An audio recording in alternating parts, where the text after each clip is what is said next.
Mes amis, bien le bonjour. Bonnie a disparu. C'est en ces termes que Monsieur Michael Haim est arrivé chez la police le 7 janvier 1993 pour leur dire que sa femme n'est pas réapparue, n'est pas revenue de son travail et qu'il y a tout lieu de s'inquiéter pour son sort.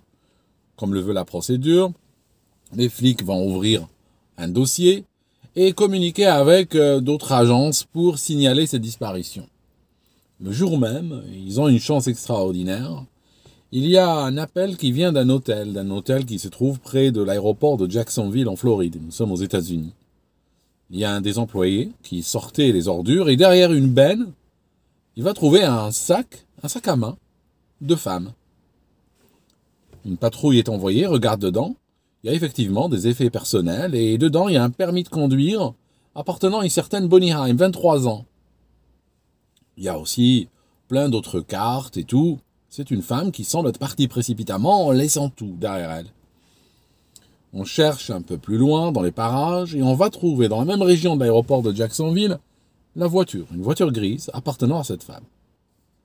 Le lendemain, on convoque le mari pour lui parler, pour lui poser des questions. Il faut toujours interroger le mari dans ces cas-là. Il arrive, il a explication pour tout. Si on a trouvé ses affaires près d'un aéroport, c'est que ça sent le grand large. Elle a dû prendre un avion et partir très loin. De toute façon, explique-t-il, depuis quelque temps, ça n'allait pas très bien dans le couple. Elle était cachotière, il l'avait même surprise en train de créer un compte en banque, en cachette, sans le lui dire. Lui n'avait rien contre, mais sauf que elle l'a fait en cachette.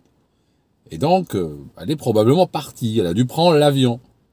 Les flics lui disent, oui, mais elle a pris l'avion en laissant ses pièces d'identité derrière elle. Peut-être que, vu que c'est une femme qui est dans une logique de disparition, de partir, de nous laisser, moi et l'enfant, ils avaient un enfant de 3 ans ensemble, peut-être qu'elle a acheté de faux papiers pour pouvoir brouiller les pistes. Et donc, elle a jeté ses papiers authentiques près de l'aéroport. Les flics ne sont pas convaincus. Mais alors, les dollars, le cash, une forte somme qu'elle a laissée dans son porte-monnaie, elle a aussi acheté des faux dollars pour voyager et brouiller les pistes. La voiture a été analysée sous toutes les coutures. Et ils ont découvert un truc étrange. C'est que le siège conducteur était complètement reculé, jusqu'en butée.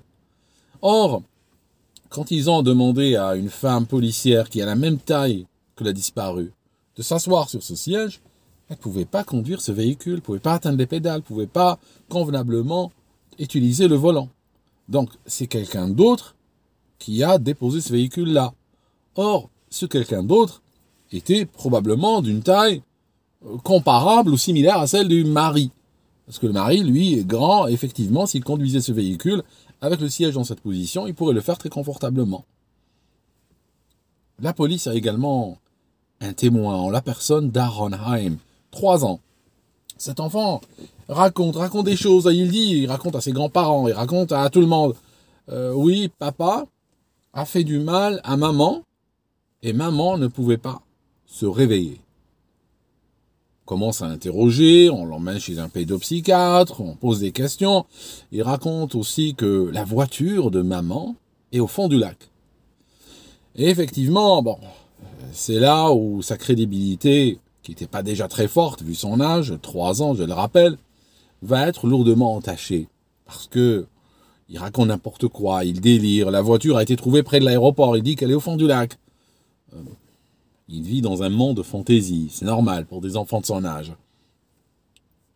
L'affaire va caler, tout simplement. Le procureur, lui, a des doutes, soupçonne le mari, sauf que il n'a pas envie de se ridiculiser et partir sur un procès d'assises, sans corps, sans preuve, sans témoin, si ce n'est un enfant de 3 ans. Vous voyez l'ambiance qu'il y aura au tribunal, ça va juste, c'est un procès qui ira droit au mur. On peut pas accuser quelqu'un sur la foi de la parole d'un enfant de 3 ans. Les années vont couler. Un peu plus tard, l'enfant est donné à l'adoption. Son père ne veut pas de lui. Donc, il est confié à l'assistance publique. Et à partir de là, il est adopté par une famille et son nom va changer. Il deviendra Aaron Fraser. Un peu plus tard, il y a un truc absolument ahurissant qui va arriver. C'est que Monsieur Michael Haim va vers les autorités et dit « Mon épouse, elle a disparu, ça fait maintenant plusieurs années, elle n'a pas donné signe de vie, moi je suis toujours lié parce qu'on était mariés, je pense qu'elle est morte, et j'aimerais que la justice établisse ou accepte qu'elle est morte. » La justice va écouter ses arguments et aller dans ce sens, et dire « Bon, c'est une femme qui n'a pas été trouvée, n'a donné de signe de vie nulle part, on n'a pas eu de signalement d'elle depuis des années, il y a tout lieu à penser qu'elle est morte. » Ils vont lui délivrer un certificat de décès en bonne et due forme. Il devient veuf, mais il devient aussi riche. C'est-à-dire qu'il avait des assurances sur la vie de sa femme, sauf qu'il ne pouvait pas les toucher du moment qu'elle était disparue, mais une fois qu'elle est déclarée morte, là l'histoire change. Il va prendre donc du cash. Il vivra très bien pendant quelques années. En 2005, donc rappelez-vous, elle avait disparu en 1993, en 2005, une lettre recommandée va arriver chez lui. On a porté plainte contre lui au civil. Qui a porté plainte? C'est son fils. Son fils qui maintenant a 15 ans a porté plainte contre son père parce qu'il considère que son père a tué sa mère et qu'il mérite un dédommagement pour cela. Prend des avocats, va en justice face à son fils et puis il va perdre. Ça signifie que le tribunal donne raison à l'enfant. Il faut savoir une chose. Dans le civil et dans le pénal, le degré de preuve ou le niveau de preuve n'est pas le même. Pour condamner quelqu'un au pénal, il faut que le jury soit quasiment sûr. Il faut qu'il soit sûr au-delà de tout doute raisonnable. On va dire par exemple, il faut qu'il soit sûr à 99% que la personne en face est coupable. Et là, il s'agit, parce qu'il s'agit de choses très importantes. Il s'agit par exemple de mettre la personne en prison pendant de longues années, voire toute sa vie, voire même la condamner à mort dans les états aussi applicables. Donc, ils sont très très prudents avec cela. Mais au civil, il suffit d'être convaincu à 51% que la personne est coupable pour la déclarer coupable. Il suffit de penser que dans la balance des probabilités ou dans la prépondérance des éléments qu'il y a sur la table, la personne est vraisemblablement coupable. Ça suffit pour la déclarer coupable. C'est pour ça que par exemple quelqu'un comme O.J. Simpson a été acquitté dans ce procès qui a eu un retentissement mondial. Il a été acquitté de l'assassinat de sa femme, mais il a été déclaré coupable au civil. Mais au civil, personne ne va en prison, il s'agit d'argent. Et question argent, le mari va être condamné très lourdement. Il sera condamné à verser 40 millions de dollars. Il les a pas. Mais il sera condamné à verser 40 millions de dollars à son fils pour l'avoir privé de sa maman. Et aussi de lui donner la maison familiale. Donc l'enfant va devenir maintenant le propriétaire de la maison. Et le père est obligé de cesser d'utiliser cette maison-là. L'histoire continue jusqu'en 2014. On est 9 ans après ce procès-là. Maintenant, notre jeune homme n'est plus un enfant, n'est plus un adolescent, mais c'est un homme à la force de l'âge. Il a 23 ans. Et il fait quoi? Il décide d'aller faire quelque chose dans ce jardin. Parce que ce jardin l'a toujours intrigué. Son témoignage par rapport à sa mère a toujours été rejeté, trouvé peu crédible, y compris par la famille de sa mère. Tout le monde, quand il leur disait « oui, mon père a fait des choses à ma mère », tout le monde rejetait son témoignage. Sauf que lui, ça l'a hanté. Il a toujours vécu dans l'espoir de régler cette énigme de sa famille biologique. Alors il va faire quoi? Il va aller dans une agence de location. Il va leur demander qu'est-ce qu'ils ont de plus puissant pour remuer la terre. Alors effectivement, ils lui disent on a une pelleteuse mécanique, un JCB. C'est très efficace, ça permet de creuser profondément et rapidement. Il paye, on lui livre l'engin, et immédiatement il commence à creuser. Il creuse au hasard du jardin, n'importe où, en fonction de ses souvenirs d'enfant, des images lui reviennent pendant qu'il creuse. Et à un moment donné, pas très loin de la piscine, il va tomber sur une dalle en béton. Ça signifie que partout sur le jardin, il n'y a que de la terre. Quand il creuse, il va tomber que sur de la terre. Sauf qu'à un endroit précis, il va tomber sur une dalle en béton. Alors il va commencer à creuser autour, bien la dégager.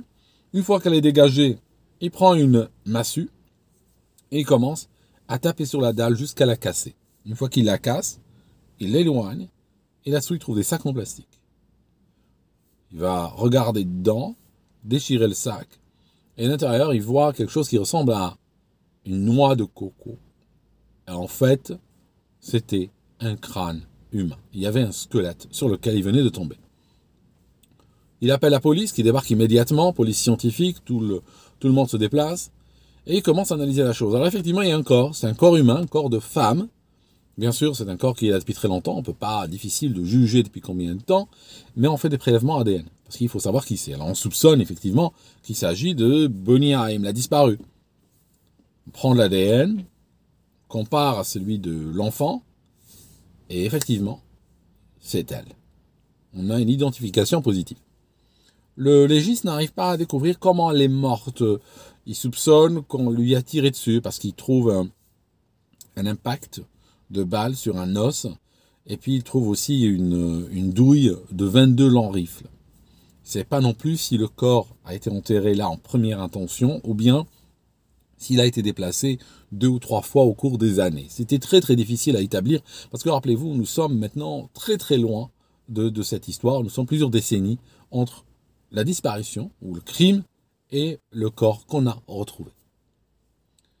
En 2015, il y a un procès qui va s'ouvrir parce que maintenant, on a des éléments. On a un corps, donc on sait qu'elle est morte. Le corps se trouve dans le jardin de la maison familiale. Et on trouve aussi autre chose. On trouve un contrat de location. C'est-à-dire que pendant les années après la mort de disparition de son épouse, ce gars, il a loué sa maison. Des fois, il n'était pas là. Et il a loué sa maison. On trouve un contrat de location. Dans ce contrat, il y a des clauses assez étranges liées au jardin. Il est interdit de creuser dans le jardin. Il est interdit d'y planter quoi que ce soit.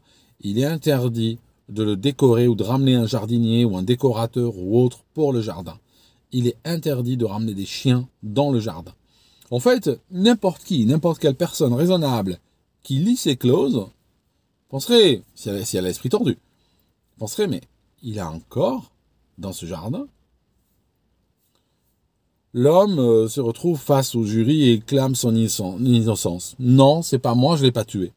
Donc, c'est un homme qui veut faire croire au jury, de manière complètement absurde, que quelqu'un, on ne sait pas qui c'est, on ne peut pas accuser l'enfant, l'enfant avait 3 ans, quelqu'un est venu à la maison, a tué la femme, l'a enterrée dans le jardin, couvert de dalles en béton, et puis voilà. Et lui, il ne sait rien, n'a rien vu. Pourtant, ce criminel avait de nombreuses années où personne ne le surveillait, personne ne s'occupait de lui. Il aurait pu aller creuser, comme son fils l'a fait, il aurait pu aller creuser et puis débarrasser ces restes humains, les jeter quelque part dans un lac ou autre, et on les aurait jamais trouvés. Il serait mort avec son secret. Il avait commis le crime parfait. Sauf que, voilà, au lieu de faire cela, il a laissé en se disant que ça fait si longtemps que c'est là que personne n'irait chercher. Il n'a pas pensé que ce fils de 3 ans allait grandir, devenir un homme et vouloir aller exorciser ses cauchemars en creusant dans ce jardin-là. En 2015, je disais, Monsieur Michael Haim, qui avait 52 ans en ce moment, a été considéré ou déclaré coupable par le jury. Coupable d'avoir tué sa femme en 1993. Il l'a tuée probablement le 6 ou le 7 janvier. D'ailleurs, le 7 janvier. Elle n'était pas apparue au travail. Et lui non plus, d'ailleurs. On ne sait pas ce qu'il a fait cette journée-là. Parce que ni elle ni lui n'ont été au travail. Donc probablement, il l'a tuée et pendant cette journée-là, il était en train de s'employer à l'enterrer, là où on l'a retrouvé plus tard, ou dans un autre endroit, dans ce même jardin. Il a été condamné à la prison à perpétuité, sans possibilité de libération sur parole. Connaissant ou étant donné la justice ou le système carcéral en Floride, il est assuré de mourir en prison.